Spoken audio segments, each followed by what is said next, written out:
This week saw Donald Trump deliver what was, in effect, a State of the Union address to both houses of Congress. It was absolutely masterful, and at 1 hour and 40 minutes, it was one of the longest speeches of its kind, which is even more remarkable given that Donald Trump has only been in the Oval Office for 6 weeks.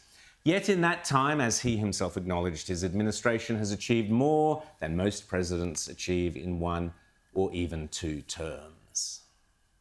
And to my fellow citizens, America is back. Yes, Trump certainly knows how to lay it on thick, and he didn't hold back. The contrast, of course, with Australia could not be stronger. Under Anthony Albanese, national confidence has all but disappeared. As anti-Semitism runs rampant across the land, social cohesion has been ripped asunder, and thanks to woke idiocy and woke education, we chastise ourselves over our colonial past. A glorious past, I might add, and one which we should all, Indigenous and non-Indigenous Australians, take great pride in.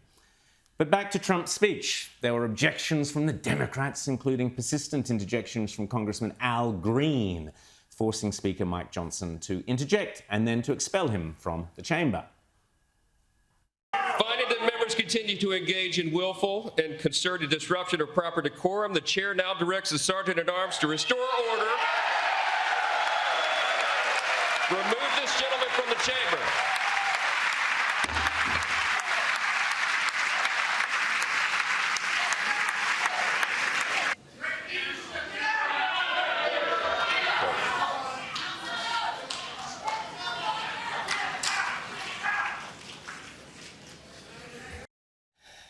Later on, when asked in an interview why he'd been turfed out by the Sergeant-at-Arms, Al Green went on to blame, you guessed it, racism. There is invidious discrimination in the House of Representatives. And when the Speaker decided that I would be removed, and then there was this motion, this resolution to censure me, it became obvious to me that I was not being treated as others were. Mm-hmm. And candidly speaking, it is invidious discrimination, harmful discrimination. Invidious discrimination. Yes, astonishingly, Al Green, who was shouting and waving his cane around, was not treated like everybody else in the chamber who weren't ranting and waving their canes around. That's discrimination and racism right there. But back to the speech.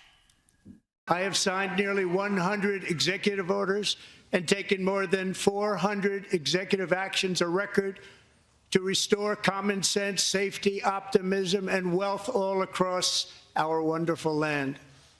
The people elected me to do the job, and I'm doing it. Again, the contrast with Albanese and co. could not be starker. Albo and Bowen had only one job. They'd promised to drive down by $275 electricity prices, and all they've managed to do is drive them up and up, and then they've tried to compensate by throwing money at it. Joke.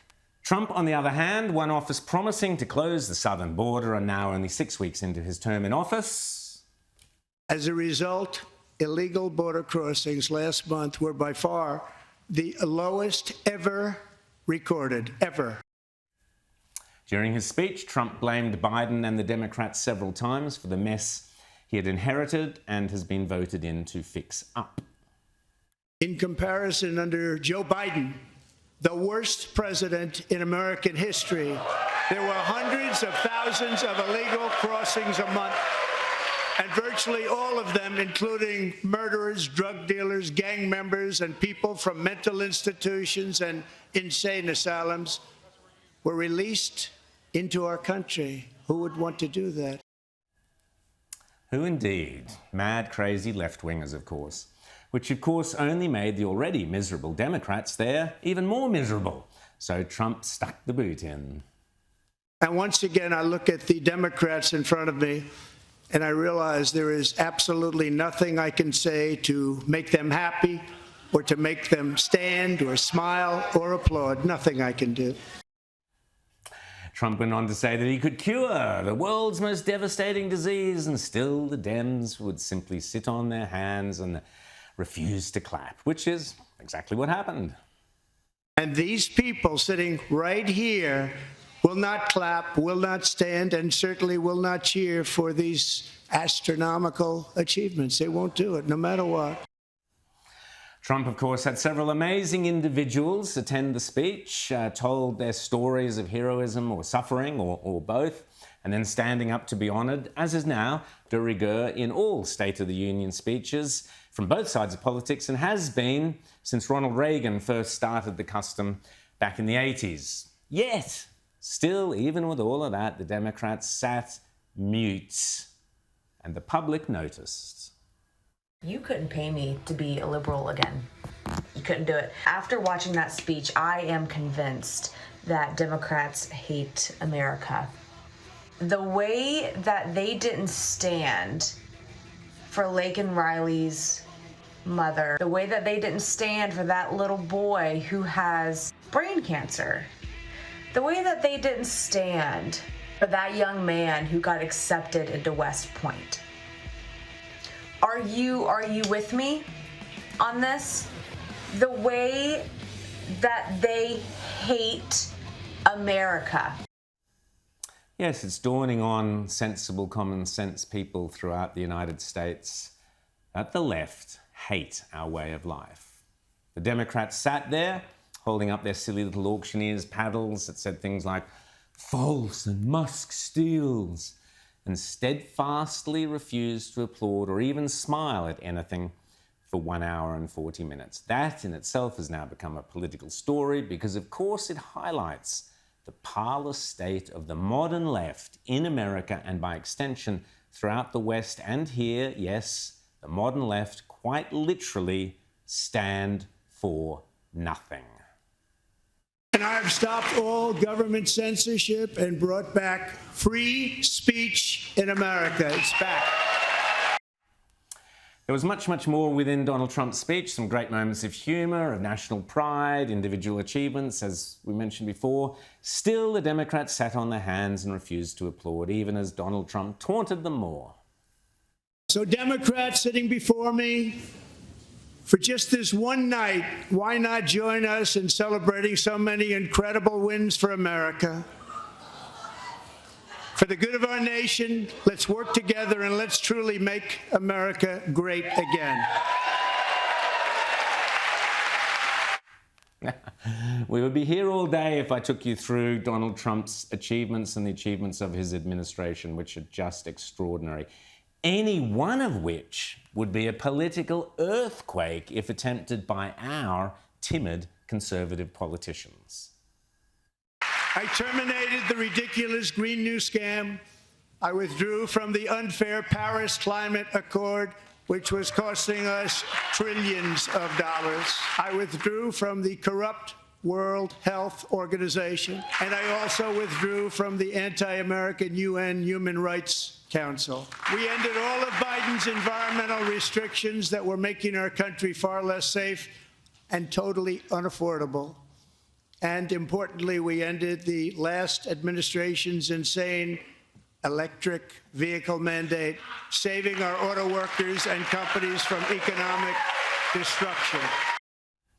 You have to ask yourself, if America saves billions of dollars, of taxpayer dollars, by scrapping all these insane climate measures, how much have both the coalition and Labour governments impoverished every single one of you and us here, every single Australian citizen, by relentlessly pursuing all these same idiotic net zero policies?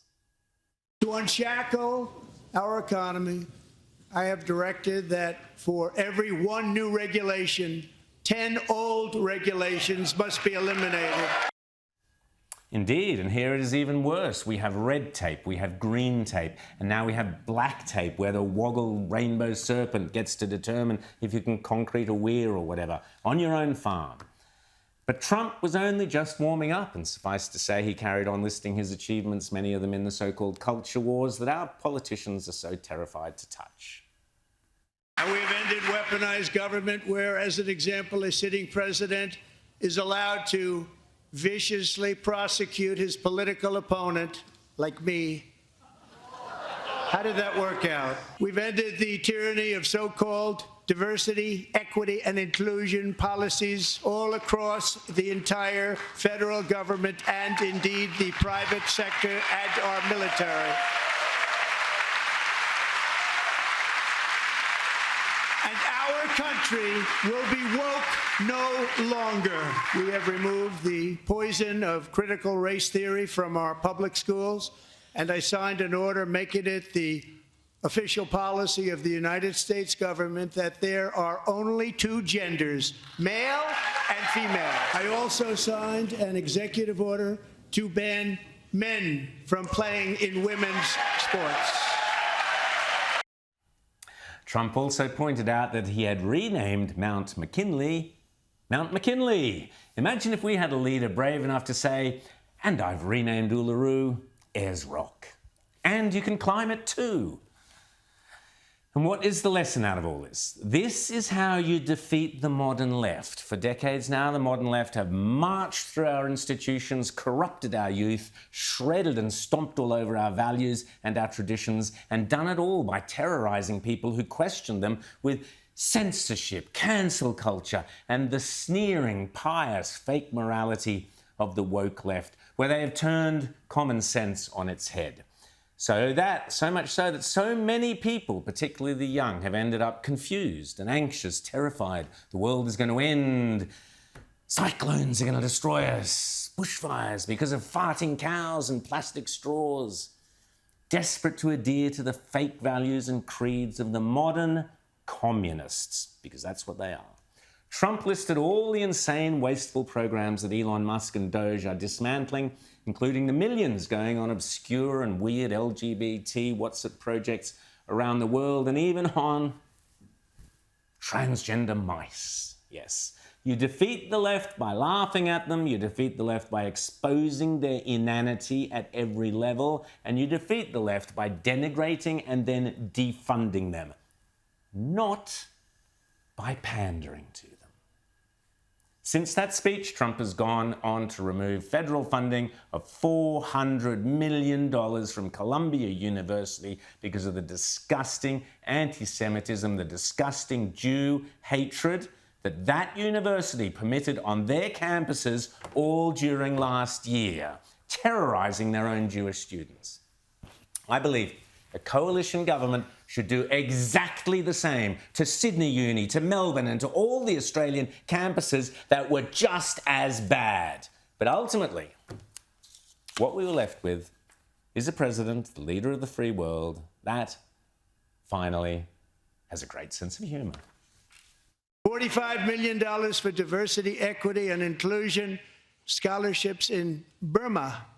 $40 million to improve the social and economic inclusion of sedentary migrants. Nobody knows what that is. The media and our friends in the Democrat Party kept saying we needed new legislation. We must have legislation to secure the border.